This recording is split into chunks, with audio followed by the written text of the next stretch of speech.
ഇപ്പോൾ ഷറഫ് അലി മുൻ ഇന്ത്യൻ താരം നമ്മോടൊപ്പം ചേരുന്നുണ്ട്.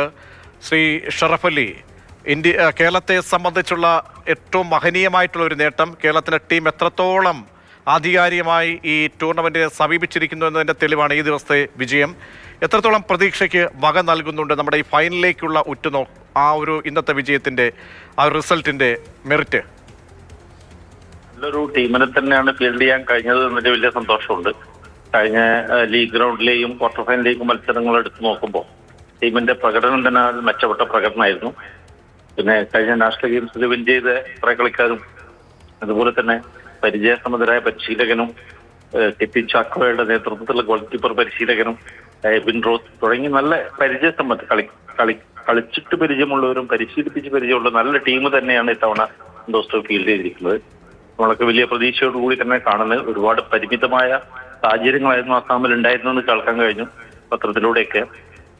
കണ്ടീഷൻ അത്ര ശരിയല്ല എന്നൊക്കെയായിരുന്നു അഭിപ്രായം ഉണ്ടായത്. എന്നിരുന്നാലും ഈ പ്രതികൂല സാഹചര്യത്തിലും ടീം ഒരു മികച്ച പ്രകടനം കാഴ്ചവെച്ചു ഫൈനലിൽ എത്തിയറിഞ്ഞ നേട്ടം കൊണ്ട് കൈവരിച്ചിരിക്കുകയാണ്. സന്തോഷ് ട്രോഫി ഇത്തവണ കേരളത്തിലേക്ക് കൊണ്ടുവരും എന്ന് തന്നെയാണ് നമ്മൾ പ്രതീക്ഷിക്കുന്നത്. കഴിഞ്ഞ തവണ നമുക്ക് ആ ഒരു ആവേശത്തോടുകൂടിയാണ്, പക്ഷേ നമുക്ക് നിർഭാഗ്യമായിരുന്നു.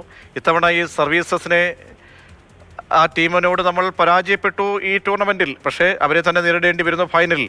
മറ്റെന്തെങ്കിലും ഒരു പ്രതികൂല സാഹചര്യം, വെല്ലുവിളി എന്തെങ്കിലും ഉണ്ടോ ടീമിനെ സംബന്ധിച്ച്? ശ്രീ സർവീസസുമായിട്ടുള്ള നമ്മളെ ക്വാർട്ടറിലെ ലീഗിലുള്ള മത്സരം നമ്മൾ കണക്കിലെടുക്കേണ്ട കാര്യമില്ല. കാരണം കേരളം ഗ്രൂപ്പ് വിന്നേഴ്സ് ആയതിനു ശേഷമുള്ള മത്സരമാണ്.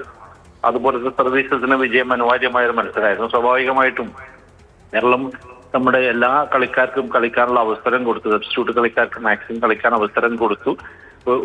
ഒരു പരീക്ഷണം എന്നുള്ള രീതിയിൽ തന്നെ നമുക്ക് എടുക്കാം ആ മത്സരത്തെ. അല്ലാതെ ഒരു റിയൽ ആയിട്ടുള്ള ഒരു മത്സരത്തിലേക്ക് വരുമ്പോൾ കേരളത്തിന് സർവീസസിനെ മറികടക്കാൻ കഴിയുമെന്ന് തന്നെയാണ് ഞാൻ പ്രതീക്ഷിക്കുന്നത്.